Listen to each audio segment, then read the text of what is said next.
ये लोग अगुवाई किए भाई वर्मा का धन्यवाद करते हैं, विशेष करके परमेश्वर जी का धन्यवाद करते हैं आज के दिन के समय के लिए।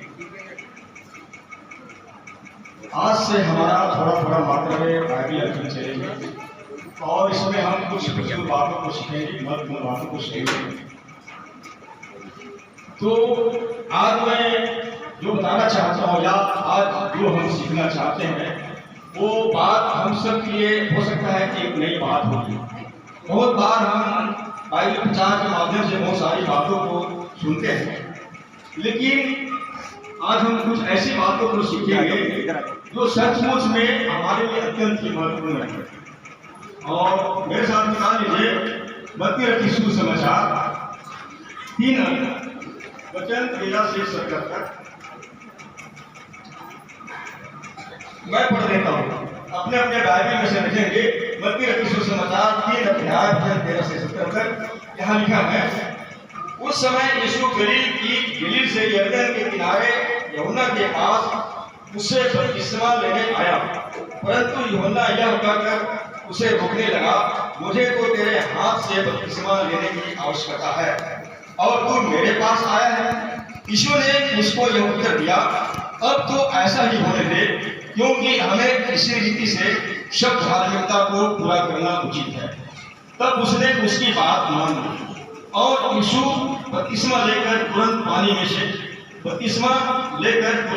में से ऊपर आया और देखो उसके लिए आकाश खुल गया और उसने परमेश्वर के आत्मा को कबूतर के समान उतरते और अपने ऊपर आके देखा और देखो यह आकाशवाणी हुई, यह मेरा प्रिय पुत्र है जिससे मैं अत्यंत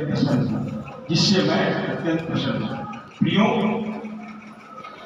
आज से हम थोड़ा अभिषेक के बारे में देखेंगे। एक ऐसा अभिषेक जो सचमुच में परमेश्वर के द्वारा हमारा किस प्रकार से अभिषेक होता है।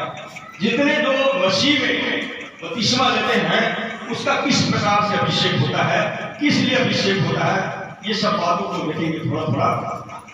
यहाँ पर हम देखते हैं लेखक ने प्रभु यीशु मसीह की बपतिस्मा के विषय में लिखा है। और चूंकि बहुत से लोगों को यीशु की बपतिस्मा की बात को समझना बहुत कठिन लगता है। कारण जानते हैं क्यों कठिन लगता है? यीशु मसीह की बपतिस्मा को समझना आदमी के लिए इसलिए कठिन है क्योंकि यीशु मसीह निष्पाप है, निष्कलंक, निर्दोष। आखिर ऐसा क्या कारण है? आखिर क्यों यीशु मसीह ने बपतिस्मा लिया? जबकि यूहन्ना बपतिस्मा देने वाला मन फिराव का बपतिस्मा दे रहा था, पापों की क्षमा के लिए मन फिराव का बपतिस्मा दे रहा था। क्योंकि यीशु मसीह तो निष्पाप, बाइबल के अनुसार है यीशु मसीह निष्पाप जन्मा, निष्कलंक जन्मा, लेकिन फिर से उनको बपतिस्मा लेना था। और इस बपतिस्मे के द्वारा हम देखते हैं कि यीशु मसीह के बपतिस्मा और हमारे बपतिस्मे में क्या अंतर है। इस बात को थोड़ा करके देखेंगे। बपतिस्मा चूंकि एक अर्थ में अभिषेक को दर्शाता है, चूंकि यीशु मसीह का बपतिस्मा राज्य के लिए राजा होने के लिए अभिषेक किया गया, ताकि वो राज्य के कार्य को पूरी तरह से करे और राज्य में जो रुकावटें हैं वो उसको क्या करे, खत्म करे। इसलिए उसका अभिषेक किया गया। हम यहाँ पर देखते हैं पहले 13 आयत में, उस समय यीशु गलील के यरदन के किनारे यूहन्ना के पास उसने बपतिस्मा लेने आया, परंतु यूहन्ना यह कहकर उसे रोकने लगा, मुझे तो तेरे हाथ से बपतिस्मा लेने की आवश्यकता है और तू मेरे पास आया है। प्रियो, सचमुच में यीशु मसीह को बपतिस्मा लेने की जरूरत नहीं था। अगर हम इस तरीके से सोचे तो, इस दृष्टिकोण से सोचे तो, क्योंकि बपतिस्मा तो पापों की क्षमा के लिए लाता है और जबकि यीशु मसीह निष्पाप था। और हम यहाँ पर देखते हैं क्योंकि यूहन्ना पापों की क्षमा के लिए मन फिराव का बपतिस्मा दे रहा था और वो यह ऐलान किया कि कि मन फिरा क्योंकि स्वर्ग का राज निकट आ गया है। इसके पहले आयत में हम देखते हैं दो आयत में 2 पद में ये बात यहाँ लिखा है, क्योंकि मन फिरा क्योंकि स्वर्ग का राज निकट आया है। और हम देखते हैं, और ये जो है यूहन्ना जो है यहूदियों की जंगल में, यहूदिया के जंगल में पुकारने वाले एक शब्द के रूप में प्रस्तुत हुआ उनके बीच में, और यह कहते हुए कि प्रभु का मार्ग तैयार करो, उसकी सड़कें सीधी करो। अब मैं थोड़ा सा यूहन्ना के बपतिस्मा देने वाले यूहन्ना के विषय में कुछ वर्षे बताना चाहूंगा। इसके बारे में बाइबल में बताया है कि वो जो है ऊंट के रोए का वस्त्र पहने हुए थे और उसके प्रत्येक दिन का भोजन तिथि और मधु था। और ऐसा बताया गया कि यूहन्ना जो है एलीशिबा, यानी कि यूहन्ना के जन्म तक उसकी मां एलीशिबा बांझ थी, उसका कोई संतान नहीं था, कोई संतान नहीं था। और हम देखते हैं उसके पिता जकरिया जो है वो मंदिर में सेवा कार्य करता था। और हम देखते हैं जब समय आया तो स्वर्गदूत जिब्राइल नामक स्वर्गदूत जकरिया के पास में दर्शन देते हुए उसने कहा कि तेरी पत्नी एक पुत्र जनेगी और उसका नाम यूहन्ना रखना। उस समय तक यूहन्ना नाम से ही जाना जाता था, लेकिन जब यूहन्ना बपतिस्मा देना शुरू किया तो बाइबल में उसका नाम बपतिस्मा देने वाला यूहन्ना पड़ गया।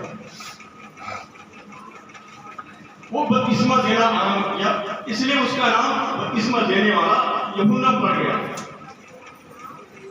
जब यूहन्ना लोगों को बपतिस्मा देने लगा तो बाइबल में इसका नाम बपतिस्मा देने वाला यूहन्ना पड़ गया।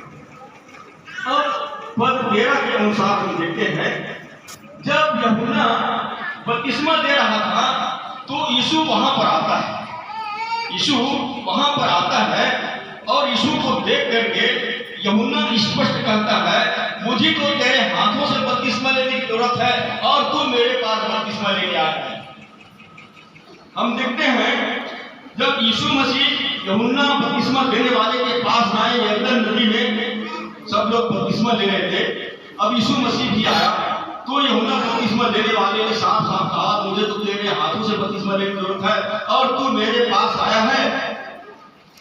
तब यहाँ पर हम देखते हैं यीशु मसीह ने, हम देखते हैं कि वो सार्वजनिक सेवकाई को उनको पूरा करना था और उसको पूरा करने के लिए अपने आप को सेवकाई कार्य को पूरा करने के लिए प्रिपेयर कर रहा था। जब एक व्यक्ति का बपतिस्मा होता है तो वो चुने हुए लोग बन जाते हैं। हम देखेंगे आगे कि वो व्यक्ति कौन है, परमेश्वर की दृष्टि में क्या है, ये सारी बातों को हम देखेंगे। इसलिए बपतिस्मा लेना आदमी की दृष्टि में सोच विचार में बिल्कुल साधारण है, अरे पानी में डूब कर निकल गए। लेकिन देखिए कई जगह हम देखते हैं बपतिस्मा लेने को केवल यही समझते हैं कि बपतिस्मा ले लो सब कुछ ठीक हो जाएगा, बपतिस्मा ले लो रोग बीमार ठीक हो जाएगा। इसके पहले हम देखते हैं जब यूहन्ना बपतिस्मा देने वाले ये कह रहा था, मन फिराओ क्योंकि स्वर्ग का राज निकट आ गया है। यहूदी लोग दौड़ करके आकर के डूब कर जाना चाहते थे। अरे चलो डूबने में क्या हुआ, पर यूहन्ना बपतिस्मा देने वाले ने उनको धमकाते हुए कहा, हे सांप के बच्चों, तुम्हें किसने जगा दिया कि तुम आने वाले क्रोध से भागो? इसलिए मन फिराने की योग्य फल लाओ, क्योंकि नहीं जो कुल्हाड़े पेड़ के पास रखा हुआ है और जो फिर अच्छा फल नहीं लाएगा उसको काट दिया जाएगा।